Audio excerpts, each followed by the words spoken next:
자, 근래 세력주들, 잡주들 날뛰는 흐름이 굉장히 강해졌습니다. 지금 오늘은 저희 종목 피노를 분석하려는 건 아니고요. 자, 앞서도 한번 보여드린 적이 있던 이 잡주들의 주가 흐름에 대해서 다시 한번 살펴보려고 합니다. 자, 이거죠. 자, 이 케이스입니다. 이 잡주들 그 중에서 망하는 개잡주들의 이제 상패되는 종목들, 즉 상패되는 잡주들의 패턴 코스를 설명을 드린 건데, 지난달에도 한번 요거 설명을 드렸었죠. 자, 그때하고 오늘은 관점이 조금 다릅니다. 지난달 같은 경우에는 잘 아시다시피 3월 말 결산 들어가면서 금양이나 삼부토건이나 이런 종목들처럼 거래 정지되고 상패 위협에 들어가는 이런 쪽이 되니까 이제 위험을 피하라고 하는 면에서 설명을 드린 거고요. 자, 오늘 같은 경우는 이제 반대. 자, 이제 온 사방의 잡주들 다시 또 테마 타고 오르고, 정치 테마 타고, 정책 테마 타고 오르고, 곁다리 걸쳐가지고 오르고, 이렇게 난동을 부리지 않습니까? 자, 요런 종목들도 우리가 잘 이용을 하면 저 세력들한테 빨대 꽂고 이익을 낼 수도 있다라는 얘기예요. 그래서 똑같은 관점을, 이 내용을 가지고 지난달에는 이제 망하는 거 피하는 쪽으로 리스크 회피 쪽에서 들었다라면, 오늘은 이제 정반대 노리고 들어가는 쪽으로 얘기를 드리려고 합니다.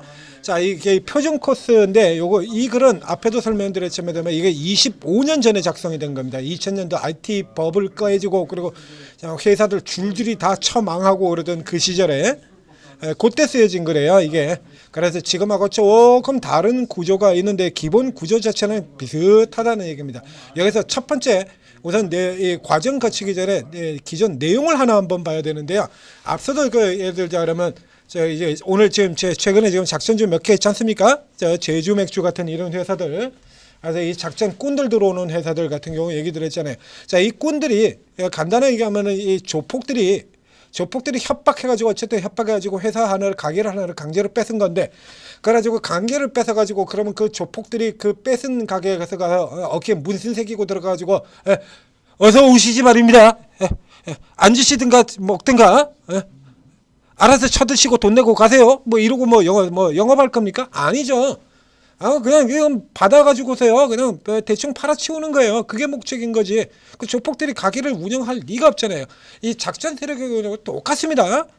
작전 세력이 똑같아요. 얘들이 실제로 뭘 하겠다라는 의사가 아니고, 기본적으로 돈 먹고 튀자라는 게 이게 목적이 있다라는 얘기죠.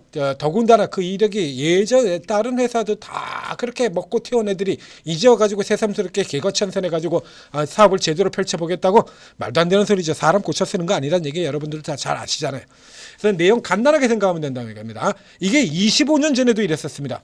25년 전에도. 자, 이 대주자는 회사를 그래서 새로 인수를 하면 이 회사를 잘 운영하려고 인수를 한 거냐 이거죠. 아니죠. 회사를 제대로 키우려고 한다 그러면 직상장을 하거나 우회상장을 선택한다는 얘기입니다. 셀트리온 같은 케이스죠. OR캠, 코스닥에는 조그만 별 볼일 없는 회사. 그 OR캠이라는 회사는 지금도 있습니다. 비상장으로 OR캠이라고 검색해보면 있어요. 셀트리온이 그 OR캠을 인수를 해서 우회상장 한 다음에 OR캠을 별도로 분리시켜버리고, HLB가 그렇죠. LPB는 우회상장은 아닙니다만 원래 선박이었어요. 그래서 이제 선박하던 회사에서 바이오로 들어간 다음에 이제 바이오가 주력이 되고 선박은 별 볼이 없으니까 선박 분리 떼져 내려가 버렸죠. 그래서 몇 년 전까지는 HLB의 경우에 섹터 자체도 바이오 제약 쪽에 있는 게 아니라 운수 장비 업종에 속해 있었습니다. 그래서 조선주들이 올라갈 때 조선주 테마에 보면 HLB가 조선주 상승 테마에 버젓이 들어있는 이런 현상이 생기기도 하고 그랬었죠. 자, 지금 같은 경우에는 잘 아시다시피 1년에 100개의 종목이 상장이 됩니다. 웬만하면 별 개쓰레기 같은 종목들까지 다 상장시키고 있잖아요. 제주맥주 같은 저런 회사들도 테슬라 요건상에 상장시켜버리지 않습니까? 그러니까 지금은 웬만큼만 된다라고 하면 다 직상장이 다 돼요. 1년에 70개야. 그 우회상장 막힙니까? 우회상장 막힌 회사 딱 한 회사밖에 없어요. 하이트론. 자, 지금 이름 바꾼 엑시큐 하이트론 같은 경우 이거 하나밖에 없습니다. 그 오로지 이게 별 볼 일 없는 쓰레기 같은 기업들, 빈껍데기 쉘 이거 사가지고 그래서 이제 부풀려가지고 해먹고 튄다라는 얘기야. 자, 이 코스를 설명을 드리게 되는데, 요 감자, 제주맥주도 지금 감자 들어갔죠? 자, 감자, 삼자 배정, 최대 주주 변경 이렇게 들어간 코스. 자, 코스 대표적인 작전 케이스. 한국 증시 최대의 작전 코데지 컴바인입니다. 코데지 컴바인. 자, 이 종목 같은 케이스가 그러죠. 시가총액 200억에서 거래 정지가 됐어요. 이게 시가총액 200억에서 거래 정지가 된 회사가 회사 정리절제 이게 회생 신청 들어가고 그리고 200대 1 감자 들어오고 난 다음에 시가총액 200조에서 거래 정지가 된 회사가 거래 재개되면서 시가총액 2위로 올라옵니다. 시가총액 200억 코스닥 전체 종목에서 끝에서 몇 번째 안에 들어있던 회사가 이 희한한 말도 안 되는 일이 벌어지게 되는 거죠. 이 코데지 컴바인 같은 경우는 이건 뭐 개인적으로는 이거 당시에 실제적인 실권자였던 최순실 입김이 들어갔었던 종목이다라고 생각이 되는데 여러분도 들어오시면 이해를 하실 거예요. 간단하게 들으면서 자, 이 종목 200대 1 감자가 됐는데요. 우리 그 경제 전체 역사를 통틀어 가지고 200대 1 감자가 나온 회사는 몇 개 되지 않습니다. 최악의 경우 그 IMF 후에 모두가 다 망한다 그러던 그 시절에 감자 들어갔던 회사도 100대 1이에요. 그리고 지금 감자되는 회사들 보통 5대 1 감자하고 있죠. 10대 1 감자 정도 되면 크게 감자하는 거고요. 근데 200대 1 감자예요. 200대 1 감자는 케이스가 딱 하나 있는데 동부제철 망해버린 동부제철에서 감자대입니다. 200대 1 감자라는데 그것도 대주주에게 200대 1이고 그리고 개인들 같은 경우는 20대 1인가 그랬을 거예요. 동부제철이. 그래서 그 동부제철의 김준기 회장이 왜 나만 200대 1인데요? 그래가지고 소송을 걸었는데 네가 경영을 했으니까 네가 책임을 져야지 이 새끼야. 그래가지고 정당하고 이렇게 때렸는데 이 코데지 컴바인은 무슨 일이 생기냐라고 하면 대주주 200대 1 감자고요. 그리고 일반 개인 주주들도 소액주주들도 다 200대 1 감자를 받습니다. 근데 딱 하나 예외. 채권단의 경우에만 7대 1 감자를 받는데 그 채권단에 누가 있냐 그러면 공정거래위원회가 있어요. 200억짜리 코스닥 기업의 공정거래위원회가 채권단? 정비기관에 어떻게 개인 기업의 채권단으로 들어갈 수가 있죠? 그래서 들어가면서 있을 수 없는 일이 생긴 거죠. 있을 수 없는 일이 생겼는데 200대 1이 통과가 되어버립니다. 그 200대 1 통과가 되고 그리고 감자 200대 1 감자하고 난 다음에 3자 배정의 경우에는 이 감자 이 영향을 받지를 않아요. 3자 배정은. 그래서 이 커튼클럽이 200억의 제3자 배정 감자를 들어오면서 이 주식의 지분의 95%인가 96%인가를 다 가져가게 됩니다. 그러면서 이 코데지 컴바인이 품절주 이런 개소리 나오면서 주가 올라 들어간 게 이 주가 흐름을 보이는 거고요. 여기 지금 이 구조 설명드린 거예요. 감자 시키고 그리고 뒤에 들어가는 겁니다. 이렇게 들어가면 감자 영향을 받지 않거든요. 이렇게 되면 당연히 엄청난 지분을 가지게 되는 거고 최대주는 바뀌고요. 경영권 바뀌고요. 코데지는 상호를 안 바꿨죠. 그런 대부분의 상호를 바꾸고 그래서 이제 매장인 지금 같은 경우는 이게 주력이에요. 그때하고 바뀐 게. 그리고 요 타법인 출자 신사업 진출, 신규 사업 진출 같은 경우 이거는 옛날이나 지금이나 똑같죠. 타법인 출자주도 예전에는 타법인 출자 취득이었고요. 타법인 취득이었고 지금은 신규 사업 진출이고 똑같습니다. 그러나 이 타법인 출자하는 것도 그리고 신사업으로 사업 다각화했다 가지고 이 주가 띄우는 용도로 사용되는 거고요. 지금도 마찬가지죠. 그래서 증자 받은다고 새로 들어온 CB 발행하고 대금을 어디다 쓰느냐 운영 자금으로 일부 쓰이고 그리고 그거 가지고 사업 다각화로 신사업 진출을 하고 신사업 진출한다면서 엔터테인먼트 회사가 난데없이 무슨 2차 전지를 한다고 나서고 그렇죠. 금융보안회사가 2차 전지를 한다 그러고 이니텍 금융보안회사하고 2차 전지하고 도대체 무슨 관계가 있고 거기서 무슨 시너지가 나올 건데 그거 한다 그러죠. 이런 식으로 바꾸는 거예요. 그래서 예전 같은 경우에는 요 차이가 여기에 있습니다. 이건 25년 전 과거의 경우에는 그래서 미리 한 다음에 이제 12 이거 전환 청구가 될 때 되면 그때 되면 주가를 끌어올려요. 그래야 고가에 팔 수 있는 거니까. 그래서 주가 올려가지고 끌어올린 다음에 그 다음에 CBBW 물량 던지고 그 다음에 아래로 내려가고 그러면서 요 과정을 몇 번씩 반복을 하기도 하죠. 그리고 그 다음에 이제 횡령 배임이 표준 코스였는데 지금은 이게 없습니다. 지금은 이게 없어요. 그때하고 틀려요. 왜냐면 지금은 횡령 배임을 할 필요가 없거든요. 지금 같은 경우 횡령 배임을 할 필요가 없죠. 자, 엊그제 드라마 영화 작전이라는 영화도 있었고 엊그제 끝낸 협상의 기술 같은 데 보면 옛날 작전의 구조가 나오는데요. 옛날 그 80, 90년대 작전의 경우요. 옛날 작전의 경우는 겉으로 내세우는 인물 바지 사정 하나, 실제 전주 주포, 그리고 이제 차트 매 만지는 사람 화가, 그리고 기술자 이런 식으로 해 가지고 통정 매매를 통해서 들어갔는데 옛날 구조하고 지금 구조하고 똑같은 건 통정 매매 딱 하나밖에 없습니다. 지금도 통정 매매인데 요즘에는 그나마도 통정 매매도 쓰이질 않아요. 그런 거 뭐 할 건데? 지금은 이슈만 뜨면은 물불 안 가리는 개인들 마구 달려 들어가지고 거리랑 폭주하고요. 그냥 주가 띄워가지고 그 위에서 다 팔 수 있어요. 위에서 다. 옛날에는 그래서 그 작전이 그 드라마 속에도 나옵니다만 작전이 실패하는 케이가 왜 그러냐면 멤버 중에 하나가 배신을 하기 때문에 그런데 그건 주로 하위 순번에 있는 애들이에요. 그러니까 하위 순번에 있는 애들이 저 새끼들 위에서 지들끼리 가지고 다 먹고 나가면 나는 뒤쪽에서 이거 혹시 설거지만 하는 거 아니야? 에? 설거지 당하는 거 아니야? 이런 생각이 드는 거죠. 그러다 보니까 중간에 팔지 말아야 될 때 끼어들어가지고 시간 물량을 집어 던져버려요. 그럼 그 물량 받고 놀란 개인들 물량 던져버리고 그래서 이래가지고 작전이 실패하는 코스가 8, 90년대 케이스입니다. 지금은 그런 게 필요가 없으니까요. 여러분들 아시잖아요. 주가 조금만 뛰어가지고 상한가 그랬다면 전일까지 거리당 2만 주, 3만, 만주, 2만 주 하던 게 오늘은 1000만 주가 나오는 게 지금 시장 아닙니까? 그죠? 1000만 주가 나오는데 저 거래량이 1000만 주씩 되고 거래 대금이 삼성전자 거래 대금보다 더 많은데 그걸 뭐 통정 매매를 할 필요가 없잖아요. 이게 현재 작전에서는 그게 필요가 없어요. 이게 코스가 다 이렇다 이겁니다. 주총 경영권 바뀌면 수도 없죠. 상호 변경. 휴림 네트워크 같은 경우가 됐어요. 간만우에서 더 HQ 갔다가 더 HQ에서 휴림 네트워크 갔다가 휴림 네트워크에서 또 오늘 EM으로 또 바꾸죠. 이게 대부분 이런 케이스가 다 이렇다는 얘기예요. 그래서 지금 상황에서는 요 횡령 배임은 없고요. 요거는 지금 없고, 자, 이 중에서 이제 이거 오늘의 핵심은 작전을 이용한다죠. 자, 포인트 어디다 두셔야 됩니까? 자, 어디다 두셔야 돼요? 포인트를 둬야 될 항목. 자, 요거 가지고 실제로 띄우는 건데 빌드업을 해야 될 거 아닙니까? 이게 뜬금없이 이거 가지고 이렇게 뜩 해버리면 안 되잖아요. 그러니까 지금 같은 경우는 빌드업이 어디서 이루어지냐라고 하면 예전에는 전환 청구 다가오면 그때 재료들 올리고 재료 풀어가지고 이렇게 올려두고 갔었는데 지금은 그게 아니에요. 이거는 지금은 여기서 빌드업이 되는 게 아니라 여기서 빌드업이 되버립니다. 3자 배정과 BW, CB, 신주이권부 사채 그리고 전환 사채가 발행되는 시점 여기서 빌드업이 이루어져요. 여기서 케이스 들어가 봅니다. 피노죠, 피노.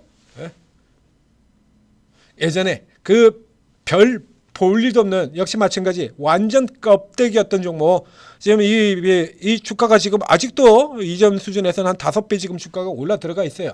지금도 이렇게 해서 지금 1100억입니다. 저 아래서는 얼마였을까요? 그러니까 완전 별 볼 일 없는 한계 기업. 이게 보면 지금도요. 이거 통신 장비에 들어가요. 근데 통신 장비에서 전혀 돈을 못 버니까 스카이문스 테크놀로지 여기 게임으로 바꿨지 않습니까? 이게 그죠? 게임으로 바꿨다 이게 다시 2차 전지기업 피노로 이렇게 바뀐 겁니다. 그러니까 대부분 이렇게 껍데기 회사들 이런 회사들 고른다라고 얘기 들었잖아요.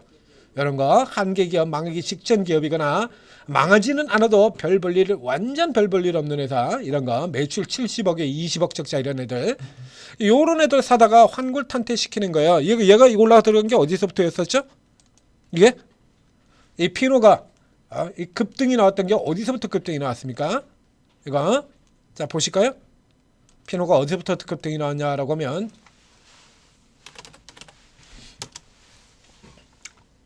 그죠? 줌이 휴림에서 그 헤쳐먹었던 그 이름만 빌려가지고 헤쳐먹었던 바로 그 줌이입니다. 스카이문스 테크놀로지 작년 4월 말 자 3자 배정 유상 증자 결정 여기잖아요. 그렇죠? 4월 말 이거 나오고 이렇게 휙 날라 들어갔잖아요. 이 규모로 이렇게 들어오게 된다라고 하면 주식 570만 주 규모 그래서 570만 주가 들어오면 얘네가 최대 주주로 등극을 하게 된다. 그죠? 이렇게 들어오는 거야. 그래서 지금 같은 경우에는 그래서 대규모 3자 배정 이루어지게 된다라고 하면 CB나 이쪽도 마찬가지인데 요즘에는 CB나 BW 안 씁니다. 대부분 3자 배정 써요. 3자 배정.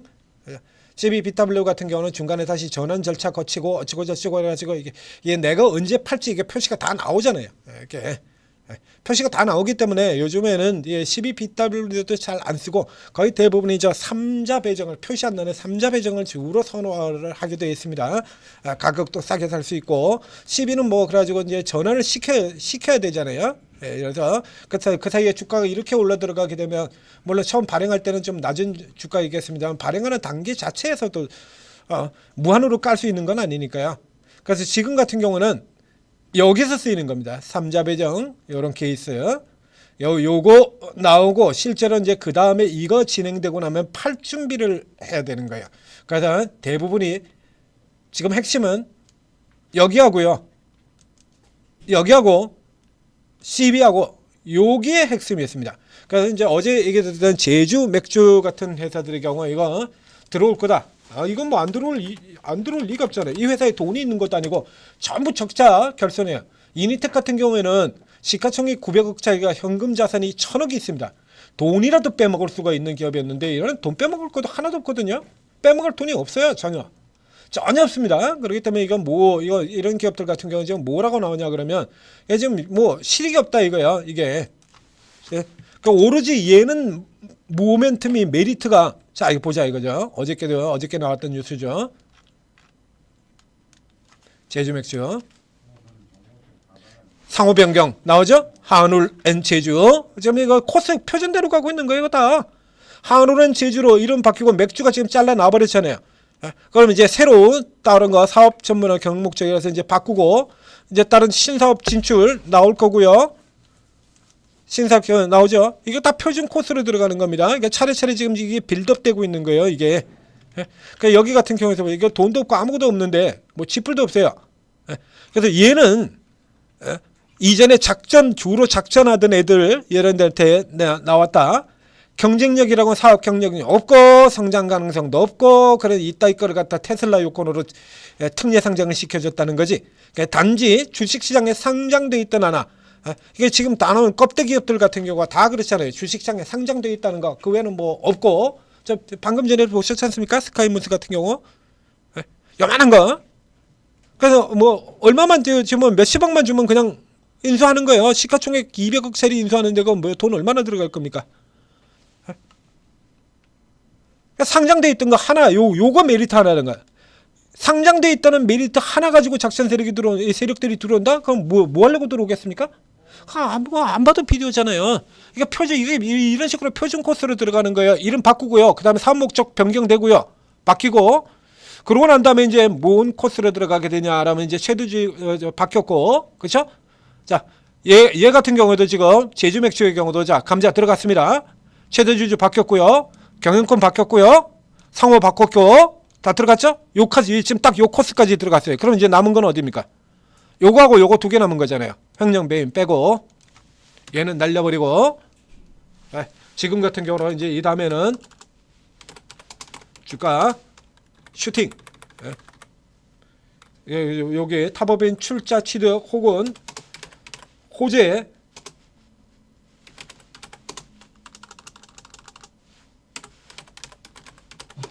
공시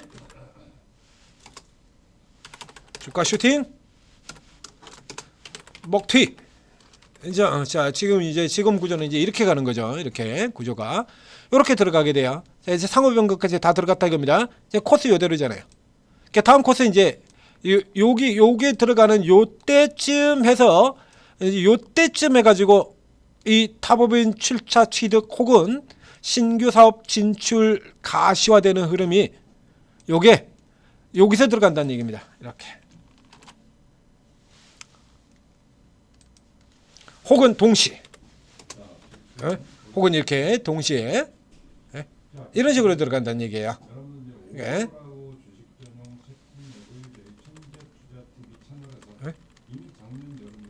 이런 식으로 요때는 이래가지고 돌리고 이런 식으로 가지고 수십 바퀴 지금도 그런 기업이 있어요. 회사 대주주가 9번 10번 이렇게 바뀐 회사들 아직도 남아있죠. 지난번에 코스피에서 그 테마주 중에 하나 있었는데 회사 9번 바뀐 회사 요렇게 가지고 지금의 경우는 열어가지고 요거 발행시켜 동시에 호재를 띄우고 그래가지고 뭐 있다 최대주주 변경된다 그럼 최대주주 변경만 가지고 올려 들어간 코스들 많이 보셨지 않습니까? 그게 다 지금 이 케이스입니다. 그러니까 최대주주 변경이 됐는데 왜 올라가 주가가? 그러니까 세대주가 바뀌었으면 회사도 바뀔 것이다라는 기대죠. 그 기대 때문에 올라 들어가는 거거든요. 이런 코스에 들어가게 돼요. 그래서 요 코스까지는 이렇게 피해 있다가 이제 요까지 나오고 나면 그 다음 순서가 이거거든요. 그래서 이제 제주 맥주 같은 회사들 가야 되면 이제 CB가 대규모 CB가 나온다든가 이제 이런 거 대규모 CB가 나온다면 그 이제 어디 쓰냐면 운영 자금 그리고 신사업 진출 이렇게 공시가 돼요. 이게 이렇게 이제 공시가 되면서 이제 요거를 이제 빡빡 이 새로 사는 회사가 뭐 엄청나게 좋고 AI 시장을 장악을 하고 그쪽 시장에 무슨 몇 조짜리 시장이고 어쩌고 저쩌고 이렇게 개납을 보면서 쭉 주가 끌어올린 다음에 그 다음에 먹고 튀어버리는 그겁니다. 옛날에도 다 이거예요. 이래가지고 먹고 튀는 거야. 여기 있죠. 개미들이 좋아할 만한 사짜 기질 가득한 회사 없으면 그냥 사짜 기질 가득한 회사로 만드는 거예요. 그러니까 예전에는 이제 그런 걸 골라서 했다라고 하면 지금은 그런 걸 고르는 게 아니고 일반 종목을 고른 다음에 그런 걸로 바꾸는 겁니다. 바꾼 다음에 그 다음에 먹고 튀는 이런 구조예요. 그러니까 그 바뀌는 단계 여기서 노리게 되면 작전들 먹튀 전까지요. 그러니까 우리가 노려야 되는 건 어디냐면 딱 보게 된다면 이제 여기서부터 딱 여기까지 이렇게 노리는 겁니다. 여기까지 요 구간에서 이렇게 먹고 그리고 이제 딱 튀어 올라 들어가게 되면 튄다 그죠? 그래서 이런 형태로 들어가는 보통 이런 종목들의 경우는요 최소 기본이 더블입니다. 최소 기본이 더블이에요. 이 번거로운 절차를 거쳤는데 더블도 못 먹으면 되겠습니까? 일반 종목들도 더블 막 나가는데. 그러니까 요 구조를 잘 활용을 하셔서 자 이런 종목들 계속 이어지거든요. 더군다나 지금 같은 시기 같은 경우는 테마로 띄우기가 딱 좋은 시기이기 때문에 집중적으로 나오게 될 거예요. 이런 종목들이. 그러니까 기존에 있는 종목들 같은 경우도 지금은 예전에는 그래가지고 일단 세력들이 끼어들어가지고 하면서 그 다음에 대주주의 협조를 받아서 이런 형태로 작전이 구조가 됐다 그러면 지금 얘기가 틀려요. 각 그 한 개 기업이 오너 자신이 작전 세력입니다. 혹은 작전 세력이 오너가 돼버리죠. 이렇게 그렇지 않습니까? 그러니까 저 스스로 M&A 해가지고 들어갔다 나갔다는 자칭 M&A 전문가 김병지 세력 그 말이 작전 세력이고 좋게 해가지고 M&A 전문가죠. 무자본은 M&A를 수십 차례 한 사람 M&A 전문가 나쁘게 얘기하면 작전꾼 그런 사람 한둘입니까? 굉장히 많죠. 지금은 작전 세력이 그대로 대표가 돼요. 그러니까 어제 나왔던 드라마 협상인 기술에다 보면 그 점보제약이라는 그 회사의 대표 그 사람 본인이 작전 세력 주범이잖아요. 본인이 주범 아닙니까? 자기가 주범이면서 자기가 그 작전 대상 회사의 대표도 겸하는 거예요. 지금은 다 겸하는 방식입니다. 예전에는 대주주 따로 있고 작전 세력 따로 있고 이렇게 되어 있던 게 지금은 대주주가 곧 작전 세력이거나 작전 세력이 대주주이거나 그래야 원활하게 되는 대로 원하는 대로 다 진행을 끌고 나갈 거 아닙니까? 아니면 맨날 대주주 협조 받아가지고 우리가 이렇게 할 건데요. 누이 좋고 매부 좋고 그런 거 아니겠습니까? 이 방식이 편합니까? 아니면 그냥 얼마 되지도 않는 거 한 50억 집어넣어가지고 회사 하나 먹어치워보면서 내 맘대로 하는 게 편하겠습니까? 물어보면 많으죠. 그래서 예전 같은 경우는 뭐 30억만 해도 큰 돈이라 가지고 어디서 빌려와야 되는 돈입니다만 지금 50억 100억 돈도 아니잖아요. 강남에 아파트 한 채 팔아도 100억은 나오는데 그거 얼마든지 혼자서도 된다는 얘기입니다. 지금 시기는. 예전에는 이렇게 돈을 빌려 그러면 이제 사채업체한테 빌리거나 은행 같은 데서 안 빌려주니까 이랬어야 되는데 명동 사채업자들 그래서 명동 사채업자들 같은 이 회사 만원 회사 안 만원 회사 정확하고 명동 사채업자들이 매기는 그 회사 채권의 가치 이런 것들도 굉장히 중요시 여기던 시절이 있었어요. 근데 지금은 혼자서도 다 되는 거거든요. 자, 이 코스를 잘 보시고 예전에는 이 코스에서 피하는 케이스 지금은 반대로 노리는 케이스 이런 형태로 잘 활용하시기를 바라겠습니다. 참고로 한 번 더 작전주들 어디에서 들어가야 되느냐 설명드렸습니다.